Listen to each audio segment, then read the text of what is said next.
2023-ից ի վեր Ղարաբաղից տեղահանվածների խնդիրների լուծման թեման եղել է կառավարության առաջնահերթությունների շարքում։ Տեղահանված հայրենակիցների հիմնախնդիրներին և դրանց լուծման քայլերին նվիրված համաժողովում հայտարարեց վարչապետը։ Նախաբան ելույթում Նիկոլ Փաշինյանը նշեց, տարբեր ձևաչափերով կապի մեջ են եղել Ղարաբաղից տեղահանված մեր հայրենակիցների հետ։ Նաև հրապարակային երկխոսության միջոցով փորձել ենք մեր քաղաքականությունների շրջանակները ընդգծել Ղարաբաղից տեղահանված մեր հայրենակիցների համար մեր ռազմավարական պատկերացումները ավելի ընկալելի դարձնելու և ինչպես ես ձևակերպում եմ,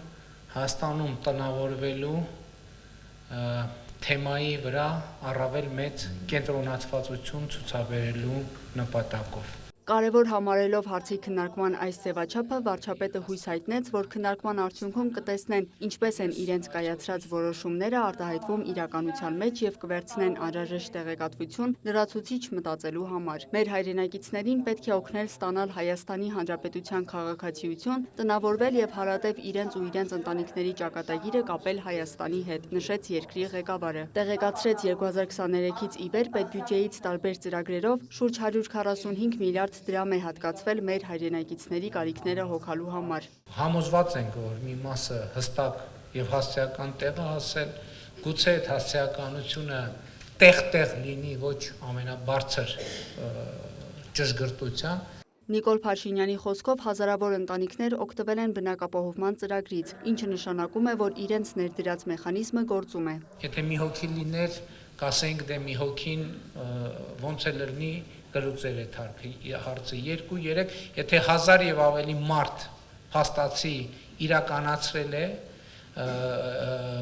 այսինքն ծրագրի նպատակը իրագործված է, նշանակում է մենք առնվազն մեխանիզմ ունենք,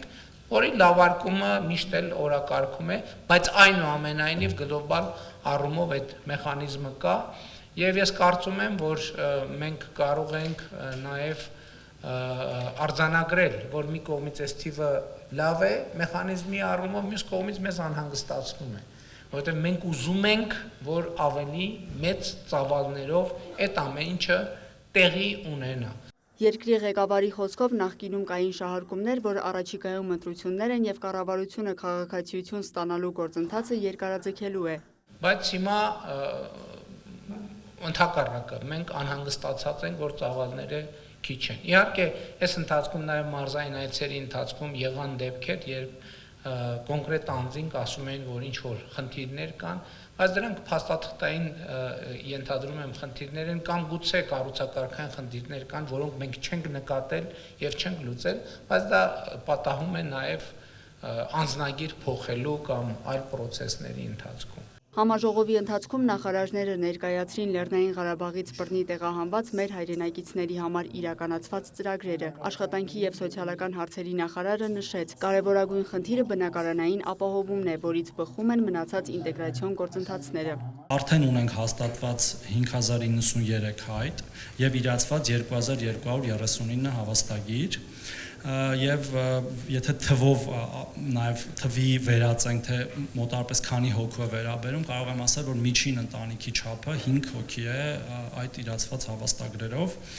Սա նաև հուշող ցուցանիշ է մեր համար, քանի որ մենք նաև արձանագրում ենք, որ սովորաբար մեծաթիվ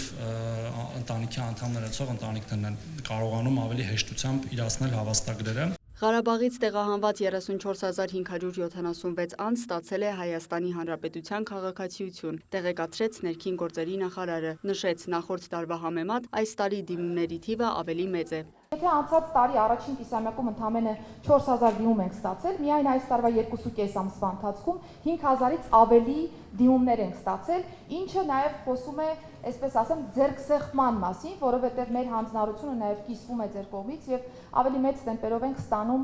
դիմումները ձեզանից եկող։ Առողջապահության նախարարն նշեց, որ պետական պատվերի շրջանակում այս ընթացքում 10.5 միլիարդ դրամի բժշկական ծառայություններ են մատուցվել մեր հայրենակիցներին։ Նրանք, ովքեր արդեն քաղաքացիություն ունեն, հունվարի 1-ից նաև առողջության համընդհանուր ապահովագրության համակարգից են օգտվում։ Այսօր էլ շարունակում են բոլոր մեր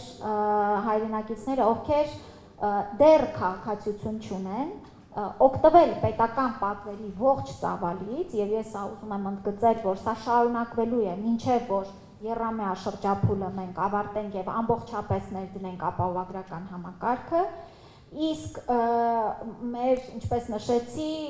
հաճախակի հանդիպումները հուշում են, որ շատ ավելի մեծ թվով քաղաքացիներ սպասում են անցնելու ապահովագրությանը։ Կրթության, գիտության, մշակույթի, սպորտի նախարարը տեղեկացրեց, Հայաստանի դպրոցներում Լեռնային Ղարաբաղից տեղահանված 20,200 երեխա է կրթվում։ Կառավարությունը շատ արագ է արձագանքել նաև մասնագիտական կրթության իրավունքի շարունակականության եւ ապահովման հարցերին, նշեց Ժաննա Անդրեասյանը։ Այս պահին էլ համակարգում ունենք ավելի քան 3200 ուսանողներ, որոնք սովորում են մեր քոլեջներում եւ բուհերում եւ շատ կարևոր եմ համարում ընդգծել, որ այդ աջակցությունը եղել է ոչ միայն 2023-ին, այլև մենք շարունակում ենք թե 2024-ին, թե 25-ին մեր բուհեր եւ քոլեջներ ընդունված առաջին կուրսեցիներին տրամադրել կրթաթոշակ, որով որ նրանք կարողանում են իրենց կրթությունը շարունակել։ Այս պահին 600-ից ավելի ուսուցիչներ աշխատում են մեր դպրոցներում, շարունակեց նախարարը հիշեցնելով, որ նրանց համար լրացուցիչ հավելավճարի հնարավորություն են ստեղծել։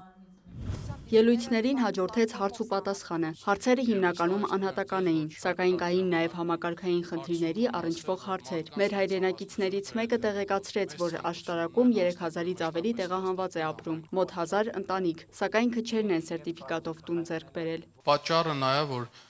բնակարանի գները համայնքում բարձր են եւ մարդիկ չեն կարողանում գնել, քանի որ 3 միլիոն է սերտիֆիկատի գումարը։ Հետաքրքրվեց հնարավոր է աշտարակ համայնքում հաստատվածների համար սերտիֆիկատի գումարը դառնա 4 միլիոն դրամ, այնպես ինչպես Էջմիածնում արվեց։ Վարչապետը արձագանքեց հարցի հետ կապված ընդհանուր մթնոլորտից տեղյակ են, առաջիկայում պետք է որոշում կայացնեն։ Բոլոր տեղերում, որտեղ 3 միլիոն է, կդարձնենք 4 միլիոն։ Էսա մեր որոշումը, առաջիկայում նաև դե յուրե որոշումը կկայացնենք։ Փաշինյանը հստակեցրեց, խոսքը Երևանին չի վերաբերում, քանի որ նպատակ կա ծրագրերը մաքսիմալ ուղղորդել մարզեր։ Ովքեր ստացել են 3 միլիոնը, այդ 3 միլիոնի շահառու են, այս որոշումից հետո հետադարձով իրենցը նաև կավելացնենք, այսինքն բոլոր դեպքերում հավասարությունը կլինի։ Ինձ թվում է մենք 1 ամսվա, 2 ամսվա ընթացքում ամեն դեպքում հետադարձ ուժ կունենա, նրանք ովքեր հիմա 3 միլիոնի սերտիֆիկատ ունեն, բնակարան տուն փնտրելիս հարցը քննարկելիս կարող են արդեն այդ հաշվարկով վստահաբար առաջնորդվել։ Աշխատանքի եւ սոցիալական հարցերի նախարարը հավելեց, ծրագիրը կվերաբերի նաեւ Կոտայքի Աբովյան քաղաքին, որտեղ եւս շատ են Ղարաբաղից տեղահանվածները։ Քաղաքացիություն ստանալու ժամկետի հարցը բարձրաձայնվեց։ Ներքին գործերի նախարարը նշեց, այն հանձնառությունը, որ ունեցել են մինչև 2 ամսվա ընթացքում հանգուցալուծելու քաղաքացիության դիմումները, պահպանվել է։ Եզակի են եղել դեպքերը, երբ որոշակի ժամկետային փոփոխություններ են արձանագրվել։ Բայց այո, տարվա սկզբից մինչև այս պահը նկատում ենք, որ հարթակի ներդրմամբ ավելի մեծ թվով դիմումներ ենք ստացել։ Ունենք դեռևս դեկտեմբերին ստացած դիմումներ, որոնք ընթացքի մեջ են եւ պիտի առաջիկայում հանգուցալուծվեն, եւ դրան գումարվում է նաեւ այն շուրջ 5000 դիմումները, որոնք որ մենք 26 թվականի հունվարի 1-ից սկսած ստացել ենք, բայց ունենք հանձնառություն հնարավորինս արագ շարունակելու այս process-ը։ Հարց հնչեց նաև, արդյոք գույքագրվել է, թե քանի փոքր եւ միջին ձեռնարկատեր է տեղահանվել Լեռնային Ղարաբաղից, եւ արդյոք նրանք աջակցության կարիք ունեն իրենց գիտելիքներն ու փորձը օգտագործելով բիզնեսն այստեղ շարունակելու համար։ Անձը նախ պետք է քաղաքացիություն ունենա, որևէ ընկերություն գրանցի, դառնա իրավաբանական անձ եւ այս դեպքում արդեն դիմի որևէ օժանդակության։ Այս համատեքստում երկու բան պիտի նշեմ, որ նախ մեր օժանդակության գործիքները ընդգրկուն են ամբողջ հանրապետությունով, բոլոր առանց որևէ մարզային սահմանափակման եւ առանց առհասարակ որևէ սահմանափակման։ Համաժողովի ավարտին վարչապետ Նիկոլ Փաշինյանը նշեց, քննարկումից պարզ դարձավ, որ բազմաթիվ հարցեր արդեն լուծված են, սակայն քաղաքացիության եւ բնակարանային ապահովման ուղղությամբ դեռ աշխատանք պետք է տարվի, որոշակի լավարկումներ իրականացվեն, որպիսի որոշումները պատշաճ իրավական հիմք ունենան։ Ընդհանուր առմամբ թեման կամ վերնագիրը, որի ներքո մենք աշխատում ենք կամ փորձում ենք աշխատել, այդ հոգատարությունն է։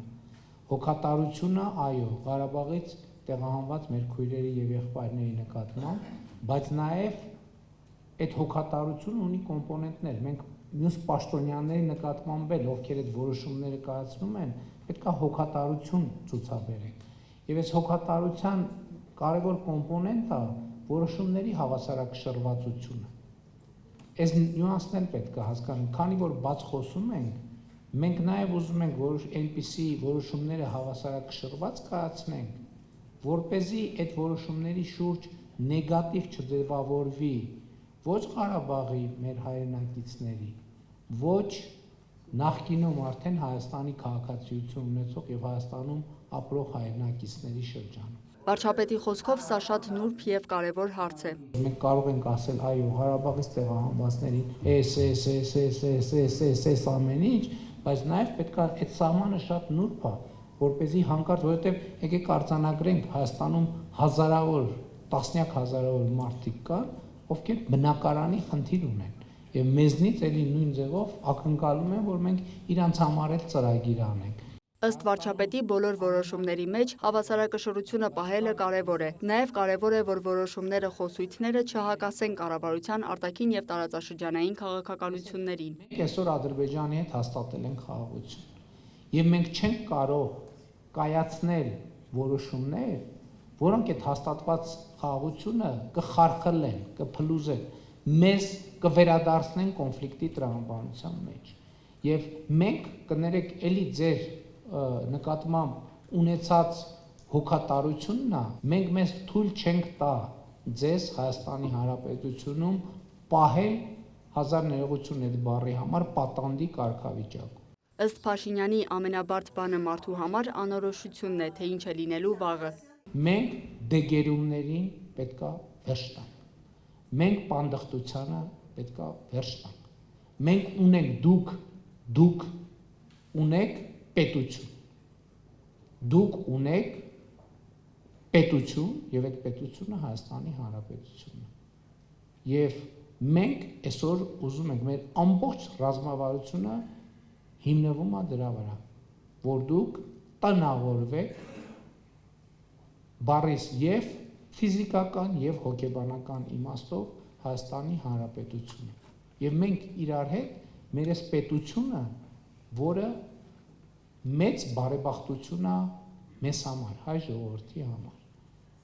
Այս պետությունը իրար հետ դարձնենք ավելի բարեկեցիկ, ավելի